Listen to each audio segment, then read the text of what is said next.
Hi, I'm Reverend Greg Ippolito, and welcome to the Power of Spiritual Artistry.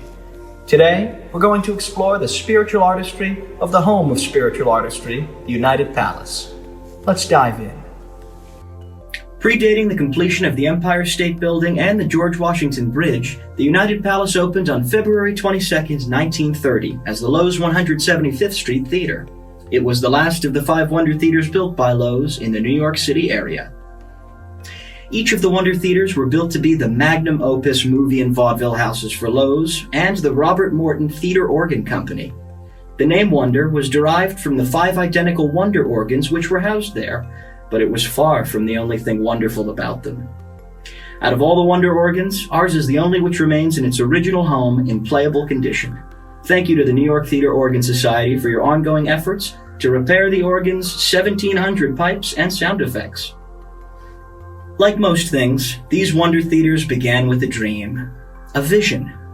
Marcus Loew, the founder of Loew's Theaters and Metro-Goldwyn-Mayer Pictures, was instrumental in the construction of the 5 Wonders, but sadly, he passed before any of them were opened.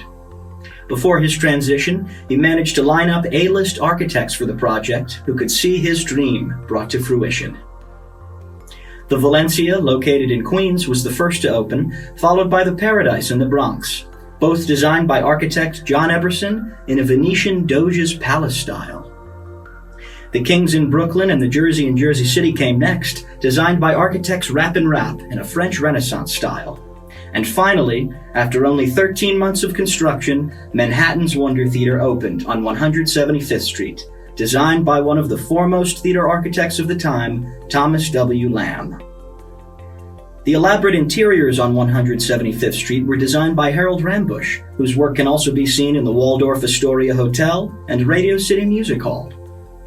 Having drawn heavy inspiration from Eastern cultures and traditions, the interiors depict Rambusch's interpretations of Buddhas, goddesses, griffins, dragons, elephants, and much, much more.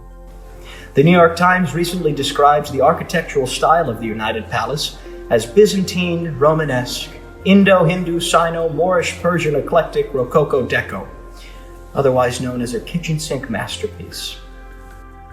And with an audience capacity of just about 3,400, the United Palace is a full New York City block of artistic expression and Manhattan's 4th largest theater.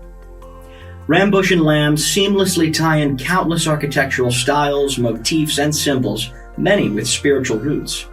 At the top of the stairs sits a unique Manhattan goddess with details similar to Eos, the Greek goddess of the dawn. Just as Eos rose each morning from the edge of the Oceanus to greet the dawn, our goddess has welcomed hundreds of thousands of audience members over the past 90 years, perched atop our staircase in the grand foyer. Above the theater's main proscenium arch depicts an arrangement of gods and goddesses which echo the colorful and exotic deities of Hinduism, such as Shiva and Rama, watching over the many audiences with delight. Architecture aside, the United Palace has also served the spiritual needs of the community for its entire 90-year history. First, serving as a worship space for the local Jewish community, and then housing the United Palace of Spiritual Arts.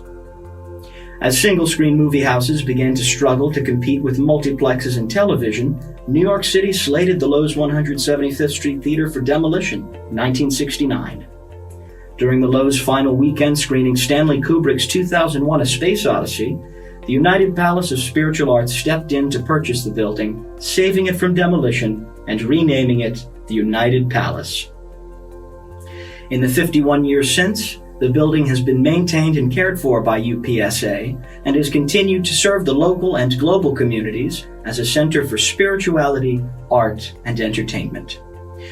These days, you can visit the United Palace for concerts, classic movie screenings, shamanic circles, historical tours, and more. And online, as you may have already discovered, we host weekly interspiritual services as well as programs like Open Heart Conversations and more soon to come. If you're in search of a digital space for prayer, meditation, or quiet contemplation, you may always visit our Sanctuary of Spiritual Artistry, a 24-hour sacred space sanctified by our ministry and protected by our goddess of the Grand Foyer. I hope you learned something new and perhaps found some inspiration in our history. If you'd like to learn more, please visit unitedpalace.org or take the A train up to Washington Heights sometime for a historical tour. I'll put in a good word for you for our tour guide.